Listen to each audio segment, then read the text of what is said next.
करोड़ लोगों को पिछले 3 वर्षों से फ्री में राशन और अगले 5 साल तक भी फ्री में राशन सबको प्राप्त होता रहेगा। डबल इंजन की सरकार भगवान राम को आराध्य मान करके, आदर्श मान करके कार्य कर रही है और अयोध्या की इस भव्यता का अवलोकन अपनी आंखों से करेंगे। जाति, मत और मजहब के आधार पर नहीं, सर्वे भवन्तु सुखिनः सर्वे सन्तु निरामया के भाव के साथ कार्य करेंगे। सबका साथ और सबके विकास के भाव के साथ जो कार्य किया वो परिणाम भी हमारे सामने। 80 करोड़ लोगों को पिछले 3 वर्षों से फ्री में राशन और अगले 5 साल तक भी फ्री में राशन सबको प्राप्त होता रहेगा। किसी को चिंता करने की आवश्यकता नहीं, क्योंकि डबल इंजन की सरकार भगवान राम को आराध्य मान करके, आदर्श मान करके कार्य कर रही है और उसी भगवान राम को आदर्श मान करके आज एक बार फिर हम सब अयोध्या में आए हैं। अयोध्या वासियों की जिम्मेदारी अब और ज्यादा बन रही है।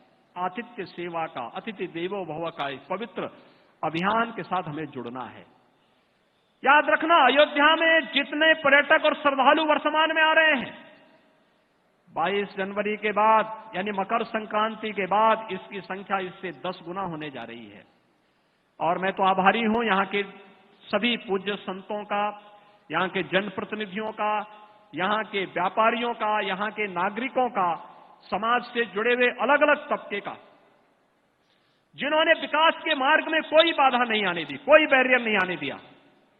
कोई भी कहा कि नहीं अयोध्या उपेक्षित थी, अब अयोध्या उपेक्षित नहीं होगी। रामलला आ रहे हैं, रामलला के आने के पहले अयोध्या भव्य बन जानी चाहिए, दुनिया की सबसे सुंदरतम नगरी बन के रूप में आ जानी चाहिए। और भाइयों बहनों, इसी का परिणाम है कि 30,500 करोड़ रुपए से अधिक की परियोजनाएं एक साथ अयोध्या में उतरती भी दिखाई दे रही हैं। इस अवसर पर मैं एक बार फिर से पूरे प्रदेशवासियों को दीपावली की शुभकामनाएं देता हूं, बधाई देता हूं।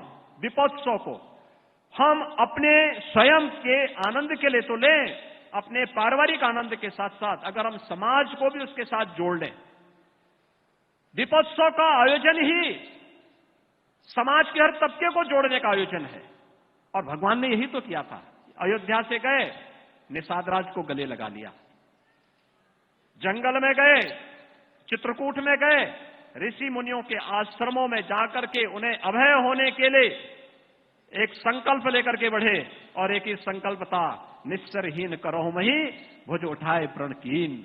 और भाइयों बहनों, राक्षस विहीन कर दिया इस धरती को। बड़े बड़े राक्षस थे, उनके पास बड़ी बड़ी टीमें थी, बड़े बड़े उनके पास सेनाएं थी, सब स्वाहा हो गए। और भाइयों बहनों,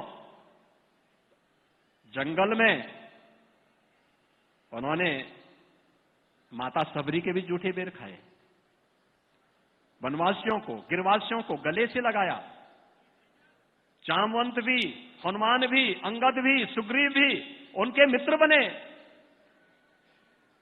महर्षि अगस्त्य का भी आशीर्वाद लिया, सेतुबंध का निर्माण भी किया और अयोध्या आगमन पर राम राज्य की आधारशिला की नींव को रख करके दुनिया की सबसे आदर्श व्यवस्था के रूप में किसी एक व्यवस्था को दुनिया आज भी मानती है, वह राम राज्य की व्यवस्था को मानती है। और राम राज्य की इसी आधारशिला, आधार भूमि को देखने के लिए भाइयों बहनों, उत्तर प्रदेश में अयोध्या में आज 54 देशों के एम्बेसडर्स और राजनयिक आ रहे हैं। कुछ ही देर में उनका आगमन होने जा रहा है। वे दीपोत्सव के साक्षी बनेंगे, सरयू आरती के साक्षी बनेंगे और अयोध्या की इस भव्यता का अवलोकन अपनी आंखों से करेंगे। और सचमुच अयोध्या वासियों का अभिनंदन भी इस अवसर पर करने का एक सौभाग्य हम सबको प्राप्त होगा। और इसीलिए 22 जनवरी के इस महोत्सव के लिए हम सब तैयार, अभी से तैयारी शुरू करें।